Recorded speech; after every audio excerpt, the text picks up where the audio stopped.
The shopping center had been the hub of our community. We had a grocery store, we had a pharmacy, we had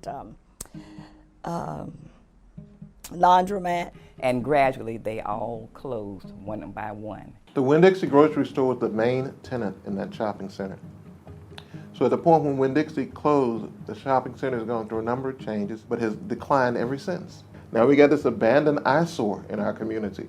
We needed a grocery store because we live in a desert. A lot of activity went on in the shopping center. So in my mind's eyes, one day it will be a renaissance. Became concerned about food deserts maybe about 3 years ago. It was brought to my attention at a county commissioner meeting before I was elected that we had a serious problem with food deserts in Guilford County. This would be a typical meal for a kid living in a food desert. You would have a cup of noodles, which would be your entree. You would have Cheetos or some other form of chip that would be your side. And then you would have a sugary dessert. And you wash that down with sugary drink, not juice, but drink. And if you look at the map on the food deserts in Guilford County and also look at a map of my district, it's pretty much an overlay. When it comes to food insecurity, Greensboro is tied for second in the country.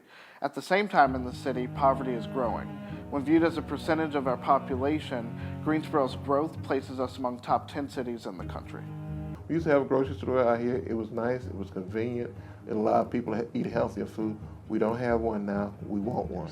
The only thing that's currently in that shopping center right now is the Family Dollar store. You can buy some food in there that is not a good selection of good, wholesome, healthy food at all, but they have some of the highest sales of any Family Dollar store in the city because of the fact that there's nothing else available to people in that community. And also it's an area where there are transportation issues that make their access to the foods that are available very difficult. So if you're talking about traveling 2 miles and you don't have your own car, then you're either going to take a taxi cab or public transportation or get a neighbor to take you, all of whom incur additional costs for the cost of the food. You know, for someone to have to jump on a city bus, public transportation, go 5-6 miles away to another grocery store, lug bags and everything else, and take that round trip time that would probably take 3 to 4 hours to do while getting home, then trying to prepare food for a family or things like that, it's just not efficient. So the fact that there's a Walmart 2 miles away doesn't mean that you're able to even enjoy the lower prices at Walmart because of the additional transportation costs. This is what it actually means for people in the community to not have access to quality food. And in our community, we had tried to get a grocery store. We asked different companies to come, and we never did fit the criteria. So it was very exciting when we found out that we had the possibility of having a co-op. And that would mean that we would own it ourselves and we could have some voice. One of the first things that some people thought when we said let's open a food co-op was that this was going to be a high-priced store that offered natural and organic food or something like that, or local food, or that hippies go to. In any case, the key feature of what a co-op actually is any kind of business that meets a need of a group of people, and it's democratically owned and democratically governed. The name Renaissance for the shopping center came years ago, and I don't know whether it came from me or if it came from the concerned citizens of Northeast Greensboro. I really don't know, but I know the meaning was that we will rise again, that there would be a rebirth.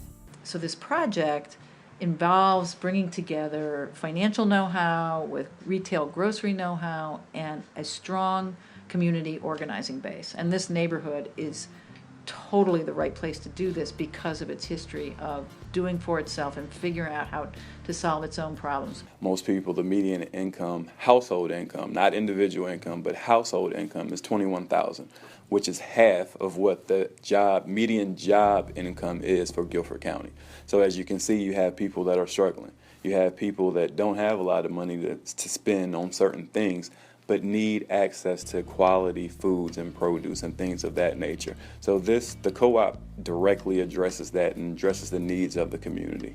The people within a 2-mile radius of the proposed grocery store there on Phillips Avenue spend $1,343,365 every week on groceries.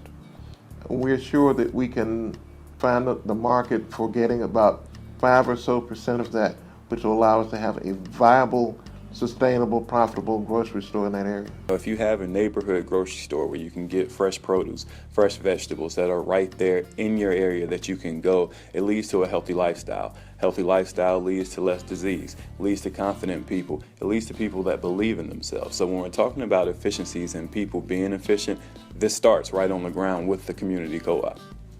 And that's one of the things that's great about grocery as an industry to go into for the cooperative movement. You don't have to convince people that they need to buy food. They do it anyway. They do it even when they don't have very much money.